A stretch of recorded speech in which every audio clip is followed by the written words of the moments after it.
Hello everyone, welcome back to my channel guys, and welcome back to my kitchen guys with Sita. She will cook today guys eggplant with eggs. So I will show you guys how she make it, that one. This one, Sita, say hi. Hi, good morning. So let's see guys how she cook this one, eggplant with eggs. So guys, ito po yung eggplant niya guys. Niwa-hiwa niya na po. And then, ayan po yung onions, chili, and curry guys. She like to put always this one, curry and chili fresh guys. So, this one guys, yung eggs. Ayan.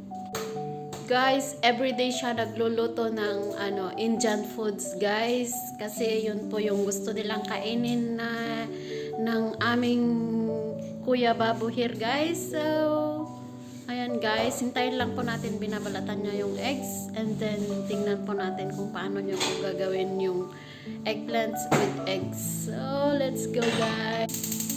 Ayan na guys, mag-i-start na si Aling Sita, ang reyna ng kusina. Reyna ng kusina. Ayan guys, yung oil niya is napakadami. Marami po siyang maglalagay ng oil guys. Ma-oily siya. Yung egg niya guys, may 5 eggs, and then nilagyan niya po ng guys, ng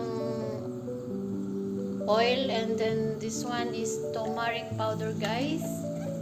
Ayan, meron din po siyang niluluto na isa na guys, yung curry with what's this,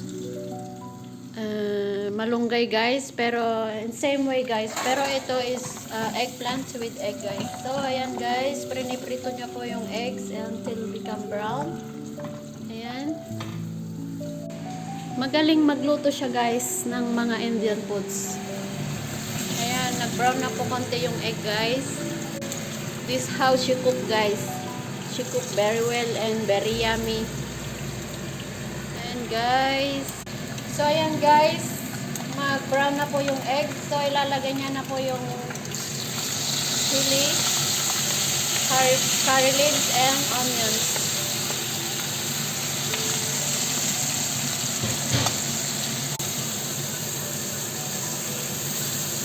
She always cook perfect guys. Napakayami.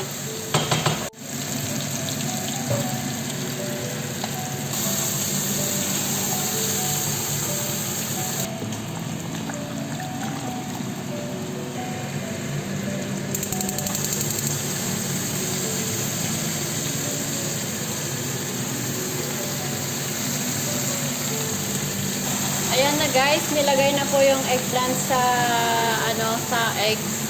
Mix niya na po guys. Guys, nabubulol ako. Ayan guys, parang ang rami lang po yan guys kasi fresh pa lang, pero pag yung naluto na guys is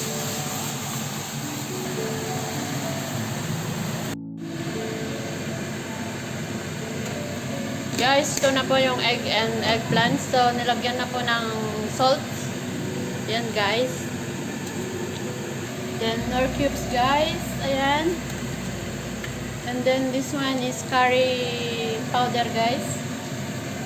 Wow, ang dami. Mahilig po sila sa spices guys. This one is coriander powder. So this one guys is guess what guys, this one.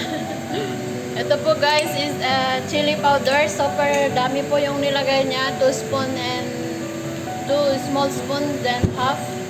Oh my god, I think I cannot eat this, Sita.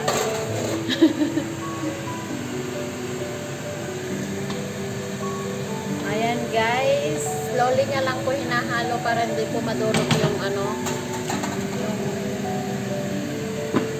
So guys, ito na po yung ending. Ending ng luto ni Aling Sita.